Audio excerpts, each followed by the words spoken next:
Hey everyone, welcome back. So glad you clicked on this one because trust me, you're going to want to see how this plays out. Before we get started, if you enjoy today's story, please take a second to hit that like button and subscribe. It means everything to this channel. And drop a comment below. Tell me where you're watching from. I genuinely read and respond to every single one. Okay, that's enough from me. Let's get into the story. People think I want more than what I have. They look at my apartment in Joliet, my secondhand car, the way I pack my lunch instead of buying it, and they assume I'm one bad week away from falling apart. I'm not. I like my life. I like Saturday mornings with the Henderson kids climbing on me like I'm furniture. I like my coffee black. I like coming home to silence after a long week. I am not the woman in those stories who's waiting to be rescued. But I am the woman who avoids mirrors longer than she should. I've worked for Kang Min for 2 years now, his executive assistant out of the Houston office. And in that time, I've learned exactly how he takes his coffee, how he likes his calendar color-coded, and how rarely, almost never, his face gives anything away. Which is why the first time I saw him actually smile, really smile, not the polite curve he gives investors, I nearly dropped the folder I was holding. It was a Tuesday. I'd brought him the wrong report by mistake, panicked, apologized too many times, and he just looked at me and said, "Karen, breathe. It's a folder, not a crime scene." That was it. That was the whole moment, and somehow it cracked something open in me that I didn't know was sealed shut. I told myself it meant nothing. He's my boss. He's also, depending on which rumor you believe, connected to things I don't ask about and don't want confirmed. Powerful men in Houston don't end up with assistants who shop the clearance rack. They end up with women who look like they stepped out of a magazine, all sharp angles and effortless confidence. I am neither sharp nor effortless.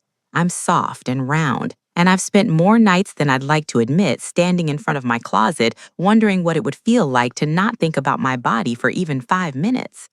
So no, I didn't expect anything. I just kept showing up, doing my job, color-coding his calendar, and trying not to notice the way his eyes lingered a half second too long when I laughed at something one of the junior associates said.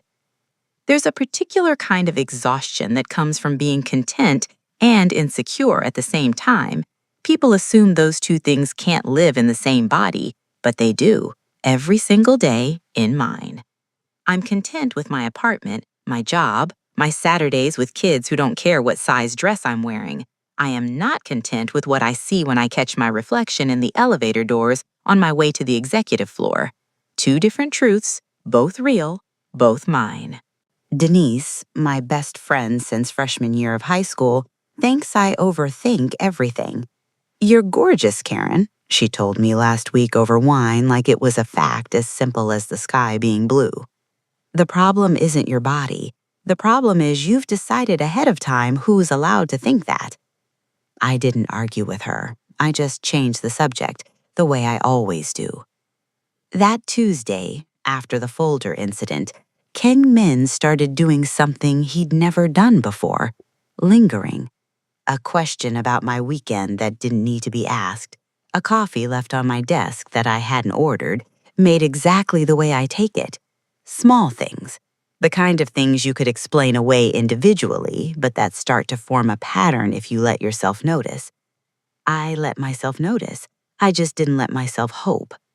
Because here's what I know about men like Kang Min, the kind who run rooms without raising their voice, the kind whose name makes other powerful men sit up straighter. They don't end up with women like me in the daylight. If something like that ever happened, it would happen in the shadows, in the quiet hours, in places nobody else was watching. And some stubborn, hopeful, terrified part of me had already started preparing for that, bracing for a version of wanting that I'd only ever be allowed to have in private. I should have known a half second was never just a half second with him. I should have known the moment he started lingering that something in both our lives was about to change in ways neither of us were ready to name yet. It started with coffee, the way most quiet disasters do. I'd been working late on a Thursday, finishing a report that needed to be perfect by morning, and Kang Min came out of his office holding 2 cups instead of 1. He set one down in front of me without a word, Black, no sugar, exactly how I take it, and sat on the edge of my desk like he had nowhere else to be. You don't have to stay this late. Neither do you. He almost smiled again, that same crack of warmth breaking through all that careful control. Touché. I went back to typing, half expecting him to retreat to his office and let me finish in peace. He didn't move. He just sat there, watching me work like my desk was the most interesting room in the building. You're staring, I said without looking up. I'm thinking. About the Q3 numbers? About how you hum when you're concentrating and don't seem to know you're doing it. I stopped typing. I do not hum. You absolutely do. It's usually off-key, but it's consistent. I felt my face heat up in a way that had nothing to do with embarrassment over the humming and everything to do with the fact that he'd noticed something that small about me at all. Most people don't notice the small things. Most people barely notice me past my job title. We ended up talking for almost an hour that night. Not about work, not about the company, just about nothing. The kind of nothing that somehow means everything when you're saying it to the right person. He asked about Joliet. I told him about babysitting the Henderson kids, how their little girl insists on calling me Aunt Karen even though we're not related, how something about being around children who don't care what size dress you wear makes the rest of the world's opinions feel very small and very far away. He listened like it mattered, like I mattered. You light up when you talk about them. They're easy to love. Kids don't measure you against anything. They just want you there. Something shifted in his face. Not pity, not the careful neutrality he wore for everyone else. Something closer to recognition. I don't think you give yourself enough credit for being easy to love. I laughed it off the way I always did, deflecting before the words could land somewhere they might actually hurt. You sound like my friend Denise. She's convinced I have some kind of self-esteem emergency. Do you? The question caught me off guard, mostly because he asked it like he actually wanted the answer, and not the version of it I usually gave people to end the conversation. I have a realistic understanding of how the world works, I said instead. That's not an answer. It's the only one I've got tonight. He let it go, but I caught him watching me a beat too long before he finally stood and said goodnight. That became our thing after that. Late nights that started as work and ended as something softer. Conversations that stretched longer than they needed to.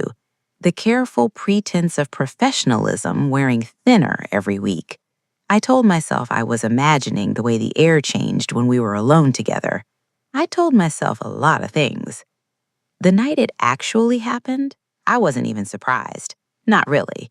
He walked me to my car like he always did, and instead of saying goodnight, he just looked at me for a long moment under the parking garage lights, his hands in his pockets, like he was holding himself back from something. I should stop doing this. Doing what? Finding reasons to stay later when you stay later. My heart did something embarrassing, something fast and hopeful that I immediately tried to talk myself out of feeling. Why would you stop? Because I'm not supposed to want what I want, Karen. The way he said my name made it sound like something he'd been holding in his mouth for weeks, finally letting it out. And then he kissed me, careful at first, like he was giving me every chance to pull away, and I didn't pull away, not even a little. His hand found the side of my face like he was afraid I might disappear, and for one full minute, standing in a concrete parking garage that smelled of exhaust and rain, I forgot every insecure thought I ever had about myself. When we finally broke apart, he rested his forehead against mine, both of us breathing harder than the moment should have warranted. This stays between us, he said quietly, because the people in my world don't leave the things I love alone. I should have asked more questions. I should have asked what exactly that meant, what kind of danger he was measuring me against, and what it said about us that the very first rule was secrecy. Instead, standing there with his hand still warm against my face, I just said okay and let myself believe for one night that wanting him quietly was enough. Driving home that night, I caught myself smiling at red lights for no reason, the kind of smile I hadn't let myself wear in years. Denise called twice, and I let both calls go to voicemail, not ready to turn what just happened into words yet, not ready to let anyone else's reaction shape how I felt about it. It would take months before I started to wonder if quietly wanting him was actually enough, or just the easiest lie I'd ever agreed to tell myself. Secrets are exhausting in a way nobody warns you about. We got good at it. Too good, maybe. Separate cars to the same restaurants 2 towns over, texts that said nothing specific in case anyone ever read them, a code knock on my hotel door during the one work trip we shared, 3 short taps that meant, "It's me, not security." For a while, it felt enough. He'd show up at my apartment with takeout and his tie already loosened, looking less like the man who ran meetings that made grown executives sweat, and more like someone who just wanted to sit on my couch and exist without an audience. He'd kick his shoes off at my door without asking, like he'd done it 100 times, and something about that small, ordinary intimacy undid me more than any grand gesture could have. He noticed things, the way I'd absently rub the back of my arm when I felt insecure, the way I'd deflect compliments with a joke instead of a thank you, the way I always angled myself slightly away from cameras at company events. "You do that a lot," he said one night, catching my wrist mid-deflection after he told me I looked beautiful in something as simple as an old college t-shirt. "Do what?" "You talk yourself out of believing me." I laughed it off, the way I always did. "I just know what I look like, men." His jaw tightened just slightly, the only sign he ever gave that something had actually landed. "I know exactly what you look like. I look at you every day." "That's different." "How?"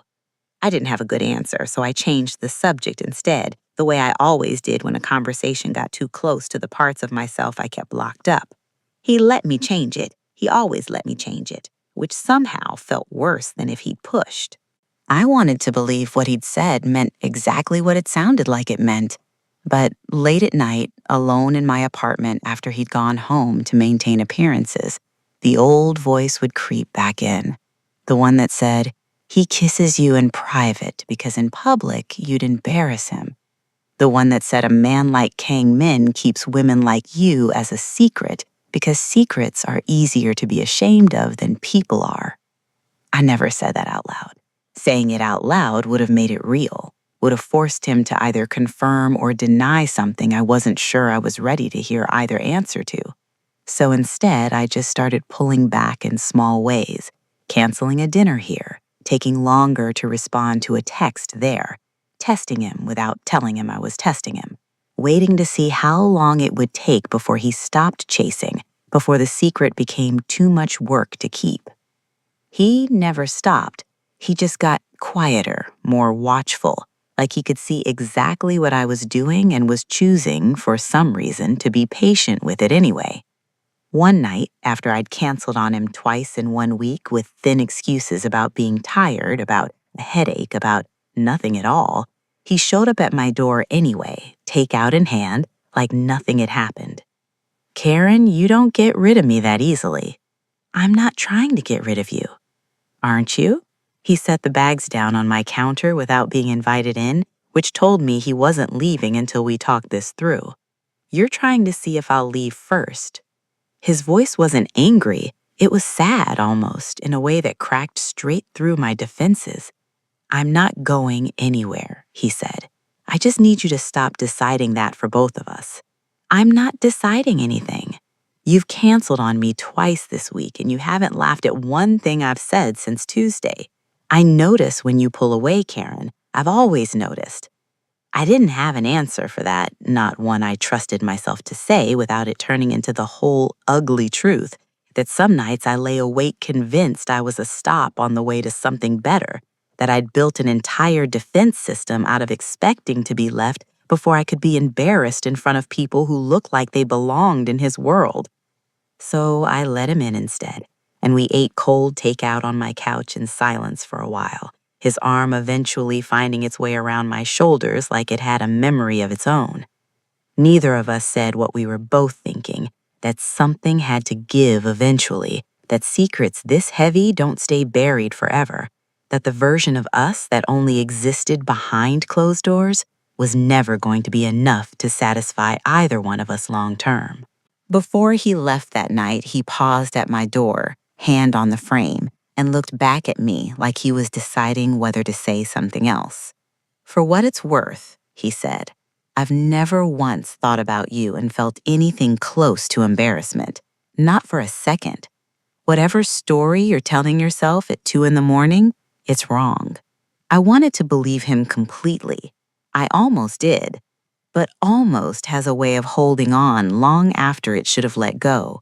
And that almost followed me to bed, into my dreams, and straight into the next several weeks, quietly gnawing at every kind thing he said to me until I'd convinced myself it was easier to brace for the end than to trust the good things sitting right in front of me.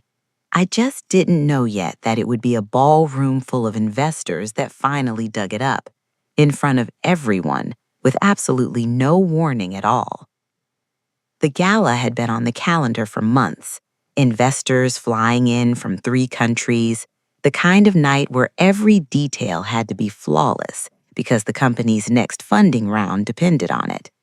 My job that night wasn't to be a guest, it was to be invisible, efficient, the quiet machinery keeping the whole event running, while Kang Min charmed men who held his company's future in their portfolios. Denise had spent the entire week trying to talk me into something red. "You have the body for it, Karen. Stop hiding it under navy like you're trying to disappear." "I'm not hiding. I'm dressing appropriately for my job." "You're dressing like you're trying to apologize for existing." I didn't have a comeback for that one, so I bought the navy dress anyway. Modest, professional, the kind of dress that doesn't draw attention, which is exactly what I wanted. Red wasn't for women like me at company events. Red was for the women who looked like Kang Min's actual world, sleek, polished, easy to be seen with on a stage like this one. The ballroom looked like something out of a magazine spread, chandeliers catching the light just right, champagne towers reflecting gold off every surface. I spent the first hour doing exactly what I always do, refilling water glasses before anyone had to ask, intercepting a vendor crisis before it reached Kang Min, smiling politely at investors' wives who looked through me like I was part of the furniture. I was good at being invisible. I'd had 2 years of practice. Across the room, I watched a woman in silver approach Kang Min's circle, laughing too loud at something one of the investors said, her hand finding his arm in a way that made something hot and ugly twist in my stomach. I didn't recognize her. She moved like someone who'd never once worried about taking up too much space in a room. Chin level, shoulders back, completely unbothered by who might be watching. I told myself it didn't matter. I told myself a lot of things that night. "Who is she?" I asked one of the junior associates near the bar, trying to sound like I was just making conversation. He shrugged. "No idea. Came in on the investor list from the Seoul office. Gorgeous though, right?"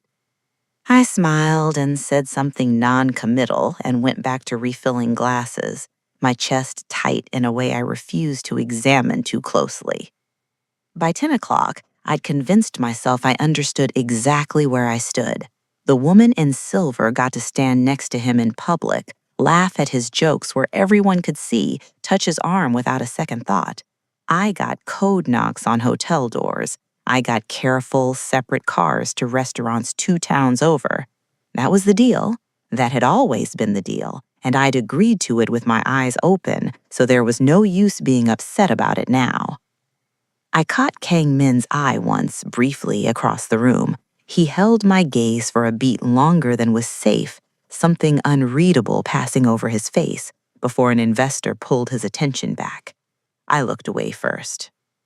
Near 11, I slipped out to the terrace for air, needing a minute away from the noise and the silver dress and the particular ache of watching someone else get to stand where I never could. The Houston skyline stretched out beyond the railing, all glass and light, indifferent to whatever was unraveling inside me.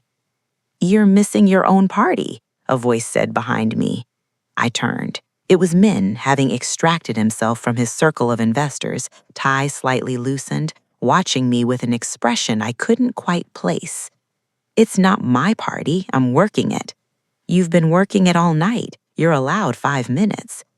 5 minutes where someone could see us out here together, I said, quieter than I meant to. That wouldn't be very smart, would it? Something flickered across his face. Not anger, something closer to tired. Karen, your investors are looking for you, I said, cutting him off before he could say whatever he was about to say.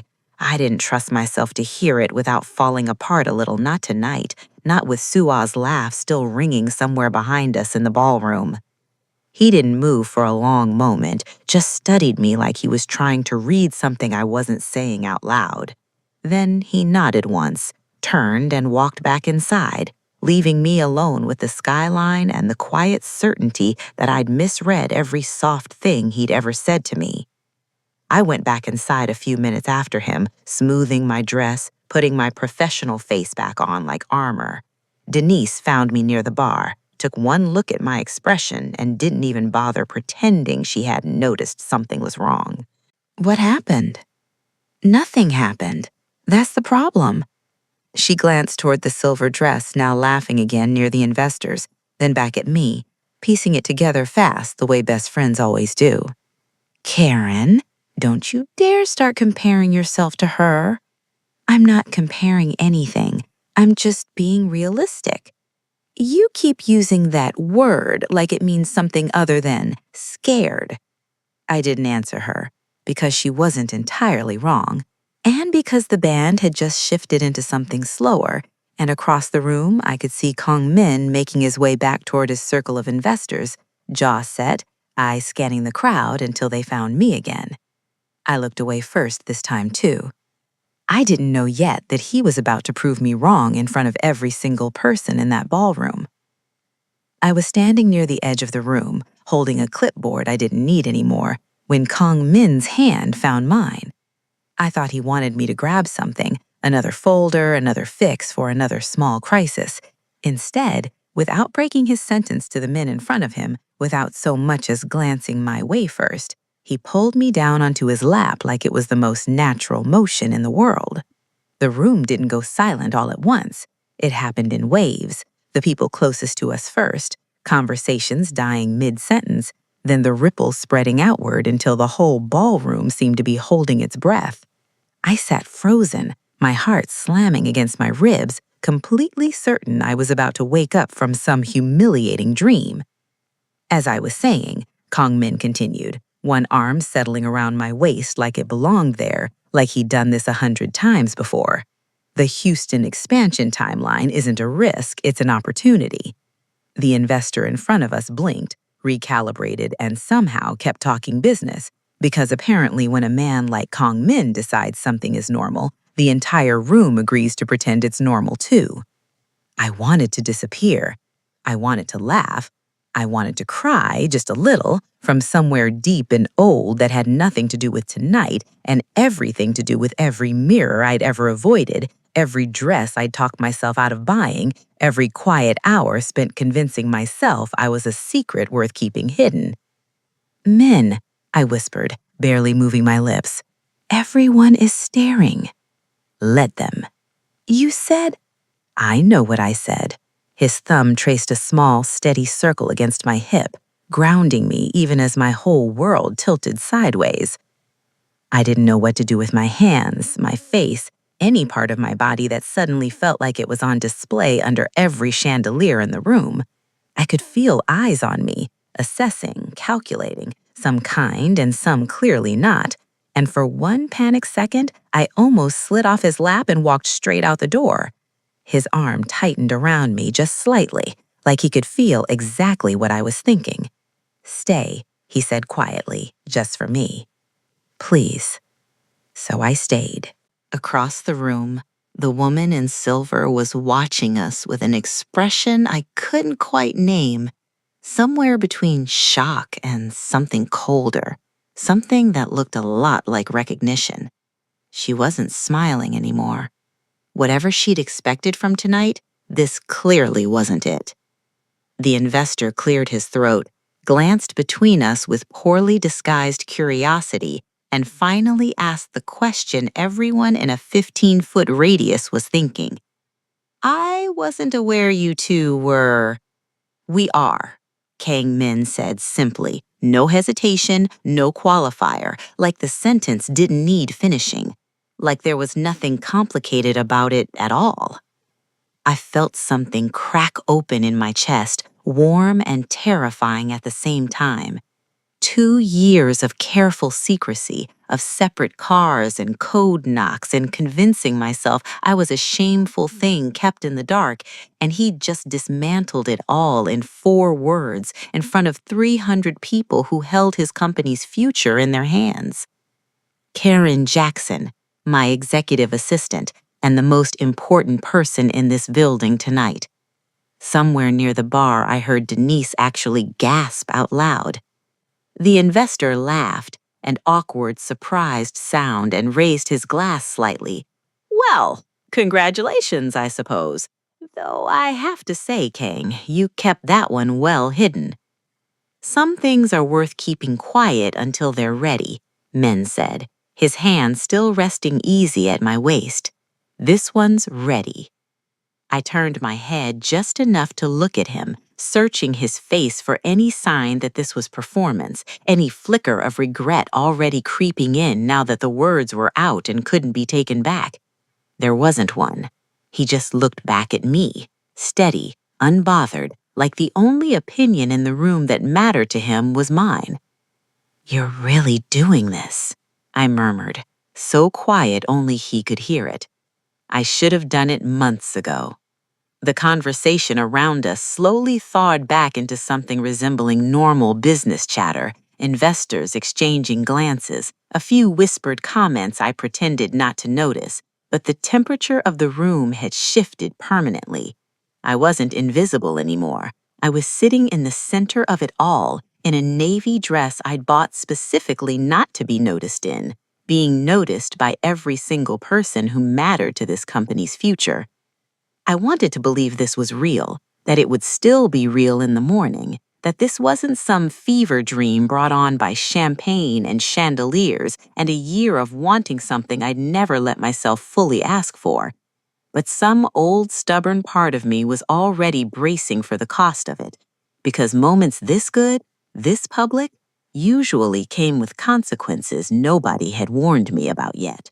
Denise found me near the bar afterward, practically vibrating, champagne forgotten in her hand. Girl, did that just happen? Did Kang Min just... I know. In front of the investors, in front of his board, in front of... Denise, I know. She squeezed my arm, grinning so wide it looked painful. You realize what this means, right? He's not hiding you. He's never been hiding you, not the way you thought. I wanted to believe her completely. Some loud, stubborn part of me already did, the part that had felt his hand steady against my waist, that had heard him correct 2 years of careful secrecy without so much as a flinch. But the quieter part, the one that had spent a lifetime measuring her worth against rooms full of women who looked nothing like her, was still waiting for the catch. It's hard to trust a good thing when you spent your whole life preparing for the bad one. I just need air, I told Denise, and she let me go with a knowing look, already turning to whisper the news to 2 other co-workers who'd been hovering nearby trying not to look like they were eavesdropping. I stepped away to refill my water, old habits, when a voice behind me, smooth and faintly accented, stopped me cold. "You're the assistant." I turned, the woman in silver. Up close, she was even more striking than she looked from across the room, the kind of beauty that seemed engineered rather than born, every feature placed exactly where it would catch the most light. "Karen," I said, extending a hand she didn't take. "Sua," she smiled, and it didn't reach her eyes, not even close. "I should congratulate you. That was quite a show Min put on tonight." It wasn't a show. No? Her eyes swept over me, slow and deliberate, in a way that made every insecurity I'd buried that night claw back to the surface, every old voice waking up at once. No. Her eyes swept slow and deliberate, in a way that made every insecurity I'd buried that night claw back to the surface, every old voice waking up at once. Funny, because the last time he put on a show like that was for me, right before he disappeared 3 years and came back engaged to someone else. The room tilted again, but not the good kind this time. The champagne in my glass suddenly felt very heavy. Engaged? I repeated, my voice smaller than I wanted it to be. Sua's smile sharpened, satisfaction flickering across her face like she'd been waiting all night to land exactly this. Did he not mention that part? I didn't answer. I couldn't, not with my voice cracking in a way I refused to give her the satisfaction of hearing. "Don't worry," she said, voice dropping lower, almost gentle, almost cruel in how gentle it sounded. "Min has a habit of making people feel like the only person in the room. He did it to me too once, for 3 years actually. It's very convincing until it isn't." She set her empty glass down on the tray of a passing waiter, smoothed an invisible wrinkle from her dress, and looked at me one last time with something that might have been pity if it hadn't been so cold. "Enjoy your night, Karen. I have a feeling it won't last as long as you'd like it to." She walked away before I could find a single word to say back, disappearing into the crowd like she'd never been there at all, like she hadn't just detonated something quiet and devastating directly into the center of the best night of my life. I stood there holding my water glass, staring at nothing, replaying her words on a loop, trying to decide if I'd just been warned by someone bitter and jealous or told the one true thing nobody else in that ballroom had been honest enough to say.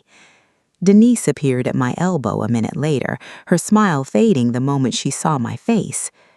"What happened? Who was that?" "Nobody, an investor's guest." "Karen, you went white. What did she say to you?" I tried to repeat it, tried to put Sua's words into some order that made sense, but they kept tangling together in my mouth. Engaged, disappeared, 3 years, very convincing until it isn't. Denise's face shifted from concern to something harder as she listened, arms crossing over her chest. "Okay, first of all, I don't know who that woman is, but exes show up at parties and say crazy things all the time. That doesn't make it true."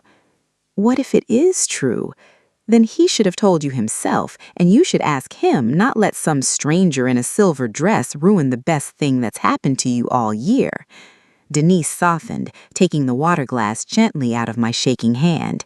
"Don't let her steal this from you before you even know if there's anything to steal." I nodded, though the words didn't quite land the way I wanted them to. Across the room, I could see Kang Min searching the crowd, his eyes finally finding mine, his expression shifting the moment he registered something was wrong. He started toward me, and for the first time all night, I genuinely didn't know what I was going to say when he reached me.